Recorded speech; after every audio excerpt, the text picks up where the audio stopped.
Hello everyone, welcome back to my channel. এই দেখো মিষ্টির ছেলে দুষ্টকে নিয়ে বেরিয়ে পড়েছে আইসক্রিম খেতে। মানে আমাদের বুবুকে নিয়ে আইসক্রিম খেতে বেরিয়ে এড়েছি।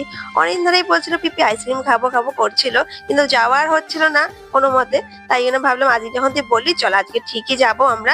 আর ছোট্ট ছোট্ট পায়ে চলতে চলতে ঠিক পৌঁছে যাব। আর চাঁদের পাহাড়ও ঠিক দেখতে পাবো, মানে আইসক্রিমের দোকান বলতে বলতে আমরা যাচ্ছিলাম। তারপর চলে এলাম একটা আইসক্রিমের দোকানে। এখানে অনেক রকমের ফ্লেভারের আইসক্রিম রয়েছে, কিন্তু এই বুকু বাবুর কোনো আইসক্রিমই পছন্দ না, উনি একটাও নেবে না। তাই চলে গেলাম আরেকটা দোকানে। উনি খাবে 10 টাকা দামে ম্যাঙ্গো কাঠিয়ালা আইসক্রিম।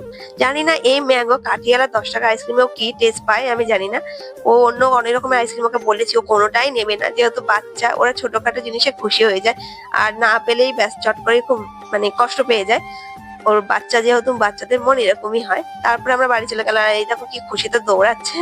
তারপর ওকে আইসক্রিমটা আমি দিয়ে দিলাম বাড়ির সামনেতে, আর উনি বাড়ি চলে গেল। তারপরে আমি নিয়ে গিয়ে তারপরে এই আইসক্রিমটা আমি খেলাম। কর্নাটা আইসক্রিম আমার খুব ভালো লাগে। তো কর্নাটা আইসক্রিম নিয়ে বসে পড়েছি এখানে। আর আমি দেখো কিভাবে এটা খুলতে খুলতে চাটবো। আর তোমরাও কি আমার মতো এরকম করো, আইসক্রিম এগুলোতে লেগে থাকলে চাটো? গাইস, টাকা দিয়ে কিনেছি, একটু ফেলা যাবে না, নষ্ট করা যাবে না। আর এটা না করলে হয়? আমরা তো বাঙালি, বলো? বাঙালিদের আবার কিছু ফেললে চলে? যেটুকানি থাকবে কাচিয়ে কুচিয়ে খেতে তো হবে। আর কাচিয়ে কুচিয়ে খেলে কিন্তু, চেটে বেটে খেলে কিন্তু টেস্টটাও দ্বিগুণ বেড়ে যায়। যেমন আমার আরো এখন দ্বিগুণ টেস্ট লাগছে।